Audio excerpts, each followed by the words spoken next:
What reality shows you doesn't matter. It's that simple. So I don't like making long videos because it's unnecessary. We just need to learn a little bit and take action. That's all that matters here. So, reality shows you old outcomes of your old identity. So who you used to be in the past created specific effects that nowadays you can see around you. But those can change if you change.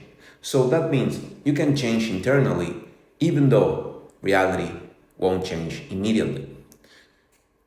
What is that supposed to mean? Basically, when we talk about manifestation, in spiritual way or scientific way, manifestation actually works. Why? Because manifestation means becoming the cause of the effects you want. It's that simple. You are a cause of effects around you, inside of you, like your friends, your clothes, your money, your knowledge, everything. You are the cause of certain effects that you can see around you. So if you want to change those effects, you first gotta change the cause. It's that simple. Now, we can talk for hours about manifestation from a philosophical point of view.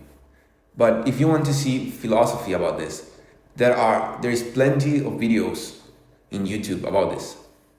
So it wouldn't be worth it to waste our time, to waste my time explaining that if you already know it, if you already know it. So let's just jump into science and trying to understand manifestation from a scientific point of view, which will give us much more tools than the philosophical point of view, which is pretty interesting, and I love philosophy. But nowadays we have other tools that are much more useful. So, first of all, we all have a brain.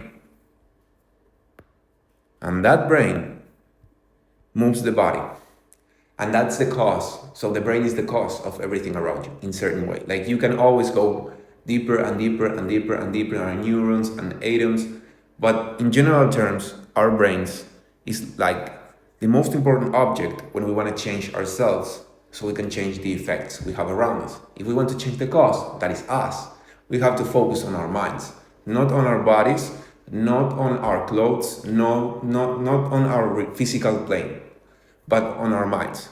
So your brain lives in the world, and the world is complex. I say this all the time. The world is pretty complex. You have to survive, eat, socialize, reproduce, and do a lot of stuff that consumes huge amounts of energy to your brain. So the brain does something really smart, and that is optimize energy consumption. Like any machine out there, like a car with turbo or electric cars, they all optimize energy spendings because energy in the body is finite. So we have to be smart and use it wisely. That's why the brain automates processes.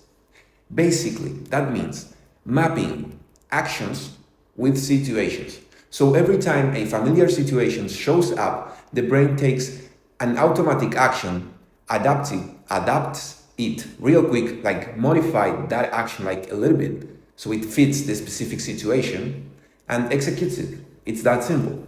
So every time you see a friend, you don't have to analyze how a social interaction works and how is your friend and who are you and what to do. You just say hello or you give a kiss to the person. So it's that simple. Now, how does the brain actually automate processes? Well, that's made by creating an operational framework. So stay with me here.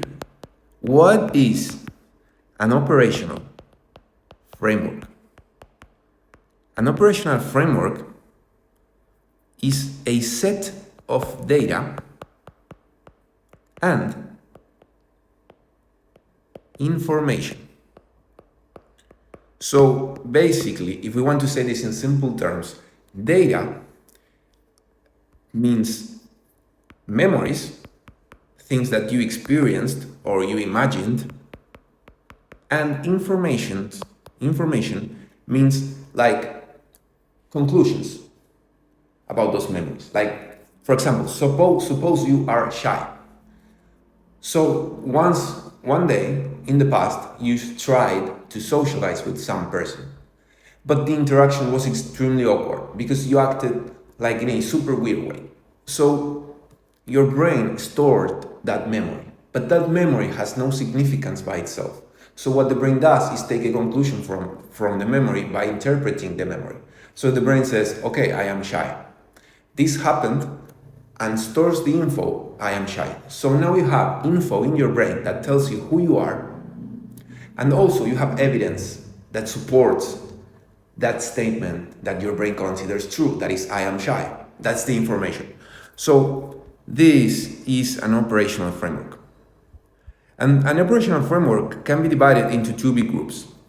That is your identity, information, and data, like aiming toward your identity, that is who you think you are. It's not who you are. I mean, it is, because you act that way. Like, who you think you are conditions your behavior. But it's, if you want to be rigorous, it's who you think you are. And the information you got about your environment, this is what you think your environment is like. So this is actually quite more accurate, because the environment is interpreted by many human beings in such different ways that we can understand and say that the environment is not one thing, but every human has its own interpretation of the environment. Many people think that money is scarce and difficult to make, but many other people think it is abundant and extremely easy to make. And there are people that struggle a lot to make money, and there are people that make money like drinking water. And it's weird that the first group believe that money is scarce, and the second group believes that money is abundant. So I think there is a cause relation there. But let's keep going. So what your brain does with this information is predict events and then design and execute actions. Actions that are likely to increase chances of success in general. But the main purpose of the human brain is survival and reproduction. So basically, this is how your brain automates processes and optimizes energy consumption. So this system is automatic. And this is part of what is called unconscious mind. So if you don't make the unconscious conscious, the unconscious will direct your life. That's what Carl Jung said. But what does that mean exactly? It means making this system conscious. There are many other things that you can make conscious, but this is one of the most important systems in your brain that run in the background, and you want to make conscious so you can change it, but then you want to make it automatic again. Once you modified it the way you want to make it automatic again, so you optimize energy spendings, and you can focus on working and doing the things you want in life so you can build that specific thing. Because let me tell you something, you're here probably because you want to build something big. You want to master a skill like meditation or painting or training, or you want to build a business, or you want to get a degree and build a huge career or whatever. Well, that takes like mainly three elements. One is building the thing. You have to go and do the work, go and do the job. Like, just do the things and build the thing. Like, I don't know, you know what I mean? Like, go and train, so you build the body, or go and paint, so you build the painting. But to build that, you need skills. You need the skill of training, eating, or painting, and understanding colors, or whatever. And you have to get the skills first before you build. But to get the skills, you have to be the kind of person that get the skills and build the thing. So many people focus on building. Some people focus on getting the skills first and then building. that you actually get the skills by trying to build until you make it, usually. But a small amount of people first focus on who they think they are, so they can design and execute actions that increase chances of success in that specific goal. So let's try to develop an example here.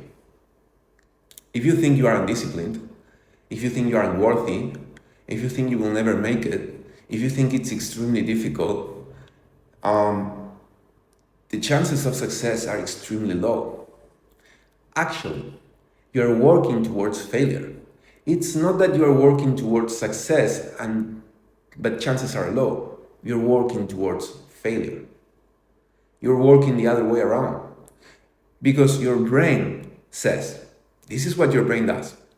I will fail. I am unworthy. I am undisciplined. This is extremely difficult to make. So your brain, first of all, says, why would we spend energy in a project that will fail? That's nonsense. Because energy is finite. And your brain is constantly trying to optimize energy spendings. So be careful. If you think something's going to fail, you will not direct the necessary energy towards that project to make it. And on the other hand, if you think you are a failure, if you think you are undisciplined, if you think you are unworthy, then you will design actions basing on that truth. You believe that's true. That's not true or false. You are not undisciplined or disciplined. You are just a consciousness. But you pick your thoughts and you pick who you are. So if you think you're undisciplined, if you think you are unworthy, your actions will be like, okay, I will wake up by 7 a.m. But when you wake up, you are like, oh, I want to sleep a little bit more. I'm sleepy. So you will sleep like 30 more minutes, and then you will wake up and prepare your breakfast, chilling. It will take you like 40 minutes, and you will do nothing. Because why? Why would you do anything if you are not disciplined? But that's just what you think about yourself.